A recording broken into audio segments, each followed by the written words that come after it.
Assalamualaikum warahmatullahi wabarakatuh. Halo semua, perkenalkan nama saya Nadine Maulidia Rizky dengan NIM 7012500074. Pernahkah kita bertanya-tanya mengapa seseorang bisa menjadi warga negara Indonesia? Apakah karena tempat lahir, keturunan, atau ada aturan yang mengaturnya? Nah, setiap negara memiliki dasar dan sistem dalam menentukan status kewarganegaraannya. Pada video kali ini, saya akan membahas apa itu asas kewarganegaraan dan sel-sel kewarganegaraan secara singkat, jelas, dan mudah dipahami. Nah, sebelum membahas apa itu asas kewarganegaraan, di sini saya akan menjelaskan apa itu kewarganegaraan. Kewarganegaraan adalah hubungan hukum antara seseorang dengan suatu negara yang menimbulkan hak dan kewajiban. Tujuan penentuan kewarganegaraan ini yaitu menentukan status seseorang dalam suatu negara, memberikan perlindungan hukum, dan menetapkan hak dan kewajiban warga. Di sini saya akan menjelaskan apa itu asas kewarganegaraan. Asas kewarganegaraan adalah dasar atau prinsip yang digunakan suatu negara untuk menentukan siapa yang berhak menjadi warga negaranya. Setiap negara memiliki aturan yang berbeda sesuai dengan kepentingan, sejarah, budaya, dan sistem hukumnya. Di Indonesia, asas kewarganegaraan diatur dalam Undang-Undang Nomor 12 Tahun 2006 tentang Kewarganegaraan Republik Indonesia. Di sini terdapat jenis-jenis asas kewarganegaraan. Yang pertama yaitu asas ius sanguinis.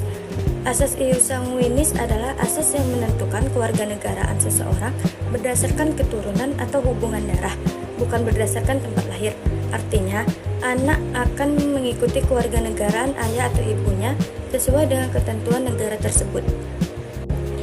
Contoh, pasangan warga negara Indonesia bekerja di Jepang. Nah, anak mereka lahir di Jepang karena orang tuanya warga negara Indonesia, maka anak tersebut tetap memperoleh kewarganegaraan Indonesia sesuai ketentuan yang berlaku. Nah, kelebihan dari asas ius sanguinis ini yaitu menjaga hubungan keturunan dengan negara asal, memudahkan pewaris status kewarganegaraan kepada anak.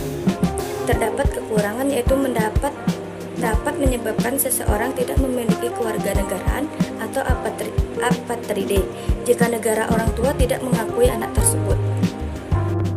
Yang kedua yaitu asas ius soli. Nah, asas ius soli ini adalah asas yang menentukan kewarganegaraan seseorang berdasarkan tempat kelahirannya. Siapapun yang lahir di wilayah negara tersebut dapat memperoleh kewarganegaraan tersebut sesuai hukum yang berlaku. Ciri-cirinya yaitu berdasarkan tempat lahir, tidak melihat kewarganegaraan orang tua, banyak menerapkan negara benua Amerika. Contoh, seorang bayi lahir di negara yang menerapkan ius soli penuh, sehingga bayi tersebut memperoleh kewarganegaraan tempat ia dilahirkan, meskipun orang tuanya berasal dari negara lain. Nah, kelebihan dari asas ius soli ini yaitu mengurangi kemungkinan seseorang tidak memiliki kewarganegaraan, memberikan perlindungan hukum kepada anak tidak lahir. Kekurangannya yaitu dapat menyebabkan seseorang memiliki dua kewarganegaraan atau tripartite apabila negara asal orang tuanya juga memberikan kewarganegaraan berdasarkan keturunannya. Nah, yang ketiga yaitu asas kewarganegaraan tunggal. Asas kewarganegaraan tunggal adalah prinsip bahwa seseorang hanya memiliki satu kewarganegaraan. Indonesia pada dasarnya menganut asas ini. Tujuannya yaitu untuk menghindari konflik kewajiban terhadap dua negara, memberikan kepastian hukum mengenai status kewarganegaraan seseorang. Contohnya, seorang warga negara Indonesia yang memperoleh kewarganegaraan negara lain melalui proses naturalisasi pada umumnya akan kehilangan kewarganegaraan Indonesia sesuai ketentuan peraturan perundang-undangan. Nah, yang terakhir yaitu asas kewarganegaraan ganda terbatas. Indonesia memberikan kewarganegaraan ganda secara terbatas khusus bagi anak-anak dalam kondisi tertentu. Tujuannya memberikan perlindungan hukum kepada anak yang lahir dari orang tua berkewarganegaraan berbeda atau dalam keadaan tertentu sehingga berpotensi memiliki dua kewarganegaraan. Contohnya, ayah warga negara Indonesia sedangkan ibu warga negara asing. Nah, anak anak tersebut dapat memiliki dua kewarganegaraan untuk sementara sesuai ketentuan hukum Indonesia. Nah, ketika mencapai usia yang ditentukan oleh peraturan, anak tersebut harus memilih salah satu kewarganegaraannya. Kelebihan dari asas kewarganegaraan ganda terbatas ini yaitu melindungi hak anak, menghindari anak menjadi tanpa kewarganegaraan. Kekurangannya yaitu anak harus menentukan pilihan kewarganegaraan ketika telah memenuhi persyaratan usia peraturan. Nah, di sini saya akan menjelaskan materi yang kedua yaitu stelsel kewarganegaraan. Stelsel kewarganegaraan adalah cara atau sistem yang digunakan suatu negara untuk menentukan kapan dan bagaimana seseorang memperoleh atau kehilangan status kewarganegaraan. Dengan kata lain, jika asas kewarganegaraan menjelaskan dasar penentuan kewarganegaraan, misalnya berdasarkan keturunan atau tempat lahir, maka stelsel kewarganegaraan menjelaskan cara seseorang menjadi warga negara.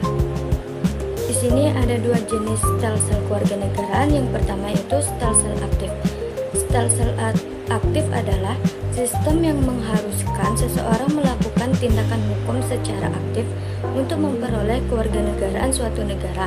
Artinya, seseorang tidak otomatis menjadi warga negara, tetapi harus mengajukan permohonan dan memenuhi syarat yang telah ditentukan. Ciri-cirinya yaitu harus mengajukan permohonan, memenuhi persyaratan administrasi, memerlukan persetujuan pemerintah, dan biasanya dilakukan melalui proses naturalisasi. Contohnya, seorang warga negara asing yang telah tinggal di Indonesia selama beberapa tahun ingin menjadi warga negara Indonesia, ia harus mengajukan permohonan naturalisasi, memahami seluruh persyaratan, dan menunggu keputusan pemerintah. Kelebihannya yaitu pemerintah dapat menyeleksi calon warga negara, menjamin bahwa permohonan benar-benar memenuhi syarat, dan kekurangan adalah prosesnya membutuhkan waktu, persyaratan yang cukup banyak. Yang kedua yaitu stelsel pasif. Stelsel pasif adalah sistem di mana seseorang secara otomatis memperoleh atau kehilangan kewarganegaraan karena ketentuan undang-undang tanpa harus mengajukan permohonan. Ciri-cirinya yaitu tidak memerlukan permohonan, status kewarganegaraan diperoleh secara otomatis, dan berlaku karena aturan hukum. Contohnya, seorang anak yang lahir dari orang tua WNI memperoleh kewarganegaraan Indonesia secara otomatis berdasarkan ketentuan hukum yang berlaku. Nah, kelebihan dari stelsel pasif ini yaitu tidak proses lebih mudah, tidak memerlukan prosedur administrasi yang rumit. Sedangkan kekurangannya yaitu seseorang mungkin memperoleh kewarganegaraan tanpa melalui proses seleksi. Di sini terdapat hak opsi. Hak opsi adalah hak seseorang untuk memilih salah satu kewarganegaraan apabila menurut hukum ia memiliki kesempatan untuk memiliki lebih dari satu kewarganegaraan. Contohnya, seorang anak memiliki ayah WNI dan ibu warga negara asing, sehingga memperoleh kewarganegaraan ganda terbatas. Ketika mencapai usia yang telah ditentukan dalam peraturan, ia harus memilih apakah akan tetap menjadi WNI atau mengikuti kewarganegaraan negara lainnya. Hak repudiasi adalah hak untuk seseorang menolak atau melepaskan kewarganegaraan yang diberikan kepadanya. Hak ini biasanya muncul ketika seseorang memperoleh kewarganegaraan secara otomatis, tetapi memilih untuk tidak menerimanya sesuai ketentuan hukum yang berlaku. Contohnya, seseorang memperoleh kewarganegaraan suatu negara berdasarkan tempat kelahirannya, tetapi kemudian memilih mempertahankan kewarganegaraan negara asal orang tuanya sesuai prosedur yang berlaku. Demikian pembahasan saya mengenai asas kewarganegaraan dan stelsel kewarganegaraan. Dari materi ini kita dapat memahami bahwa setiap negara memiliki asas dan sistem yang menjadi dasar dalam menentukan status kewarganegaraan.